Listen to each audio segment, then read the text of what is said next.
जुलाई से उत्तराखंड राज्य के लोग चारधाम यात्रा कर सकेंगे। वहीं बाहरी राज्यों से आने वाले उत्तराखंड निवासी क्वारंटीन प्रक्रिया पूर्ण होने के बाद ही चारधाम की यात्रा कर सकेंगे। हालांकि कोरोना वायरस के संक्रमण की रोकथाम के लिए इस बार यात्रा में भीड़ नहीं जुटेगी और सीमित संख्या में ही यात्री जा सकेंगे।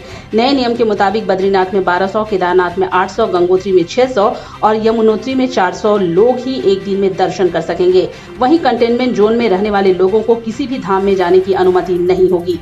दर्शन के समय के बारे में बताया गया है कि चारधाम यात्रा पर आने वाले श्रद्धालु सुबह 7 से शाम के 7 बजे तक दर्शन कर पाएंगे। इसके साथ ही नए नियम के मुताबिक दर्शन में लोगों की भीड़ न लगे, इसके लिए टोकन सिस्टम शुरू किया जाएगा। लोगों को टोकन फ्री दिए जाएंगे। इसके अलावा चारधाम के यात्रियों को पुजारी के निकट जाना प्रतिबंधित होगा। हालांकि देवस्थानम बोर्ड और सरकार के इस फैसले का स्थानीय मंदिर समिति के लोगों ने विरोध किया है। मंदिर समिति का कहना है कि बोर्ड के फैसले को मानने के लिए मंदिर प्रशासन बाध्य नहीं है। उनका कहना है कि चारधाम यात्रा में पूर्व की भांति ही पूजा पाठ होगी। समिति ने यह भी कहा कि बाहर से आने वाले श्रद्धालुओं को पूजा कराने की बाध्यता नहीं है।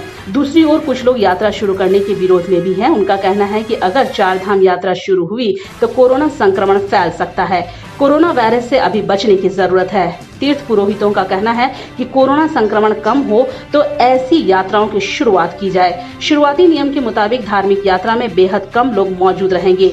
बाद में यात्रियों की संख्या धीरे धीरे बढ़ाई जाएगी। मेला वाले घरों को रोशन तो करते ही हैं, बच्चों का भविष्य भी संवारते हैं।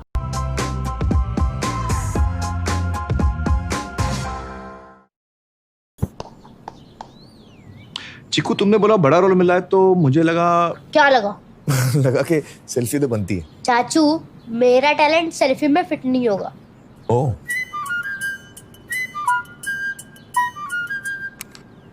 सेल्फी में तो फिट हो गया, गाड़ी में फिट होगा। 105-degree super wide selfie on Vivo V19। लोगों के घर में झांक ना छोड़िए मखीजा, तू भी अपने घर में सेफ पेंटिंग करा ले। शूटिंग के लायक होगा तेरा घर। Asian paints safe painting service. Missed call दें 8050480504 पे। वाह।